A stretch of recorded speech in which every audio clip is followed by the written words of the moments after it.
మీ business ఏదైనా మీ ఊర్లో promotion చేయాలంటే అది సుమన్ టీవీతోనే సాధ్యం. ఇప్పుడే సంప్రదించండి. Welcome to Suman TV Kothagudem. Two wheeler బండ్ల మీద వ్యాపారాలను చూసాం, కూరగాయలు, పాలు ఇలా అమ్ముకునే వాళ్ళని చూసాం. టూ వీలర్లే కాకుండా సైకిళ్ళ మీద లేదా ఇతర వెహికల్స్ మీద అమ్ముకునే వాళ్ళని చూసాం.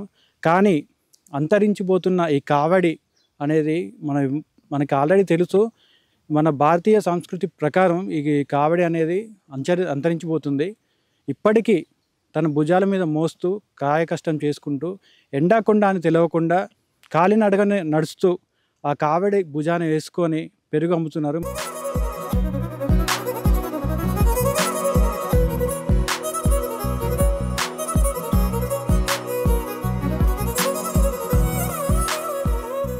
ప్రస్తుతం మనం భద్రాద్రి కొత్తగూడెం సుజాత్ నగర్ లోపల గొల్లగూడెం అనేది ఊరి దగ్గర ఉన్నాం. ఇక్కడ మేము వెళ్తుంటే ఈ తాత కనిపించారు. భుజం మీద కావడి వేసుకొని ఎండలో నడుచుకుంటూ పెరుగు అమ్ముకుంటూ వెళ్తున్నారు.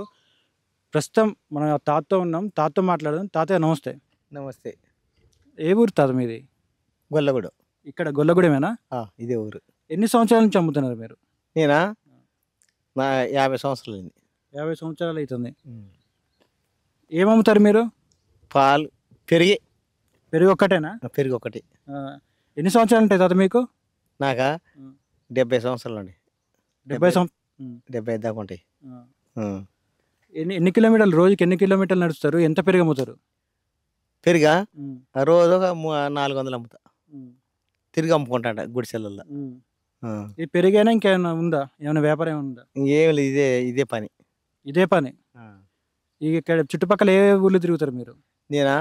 సీతంపేట, బంజరా, కోమటపల్లి 2 ఊర్లు తిరుగుతా. మరి అందరూ టూ వీలర్లు, సైకిల్ అని చెప్పేసి తిరుగుతూ ఉంటారు కదా, మరి మీరు ఇది వేసుకొని తిరుగుతాను, మీకు ఎప్పుడు కొనాలనిపించలేదా? నాకు మొదట పుట్టిన కానీ ఇది అలవాటు. సైకిల్ తొక్కడం రాదు, ఏమి రాదు.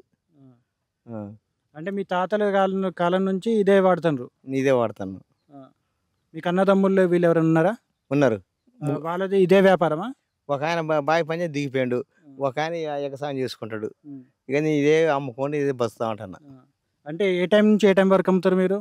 ఏది ఈ పెరిగా? పొద్దుపూట ఇంటికాడ నుంచి 5ంటికి బయలు వెళ్తా. అది ఇచ్చేటప్పుడు ఇక పోయి మళ్ళీ అమ్ముకొని వస్తారుగా 10-5ంటికి వచ్చి బరిగొడ్లకు పోతా. ఈ 2 ఖాళీగా ఉండరు మీరు? ఖాళీగా ఉండను. బర్రెలకు పోతా. బర్రెలకు పోయి మళ్ళీ ఏ టైంకి వస్తారు?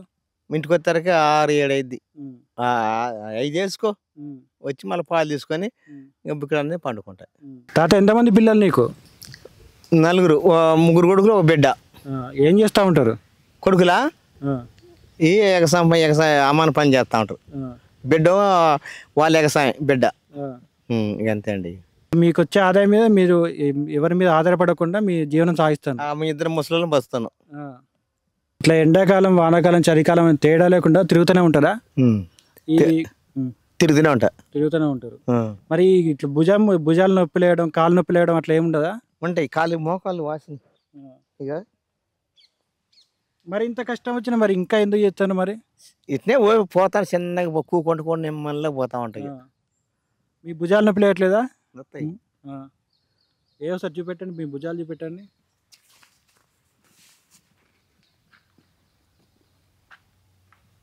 మొత్తం కాయలు కాసినాయి కదా నల్లగా. ప్రస్తుతం ఇప్పుడు పరుగులు తీస్తున్న జనరేషన్లో ఇట్లా కావడి ఇట్లా భుజాన్ని వేసుకునే పెద్దవారు ముందు కనుమరుగు అయిపోయే రోజులు ఇవి.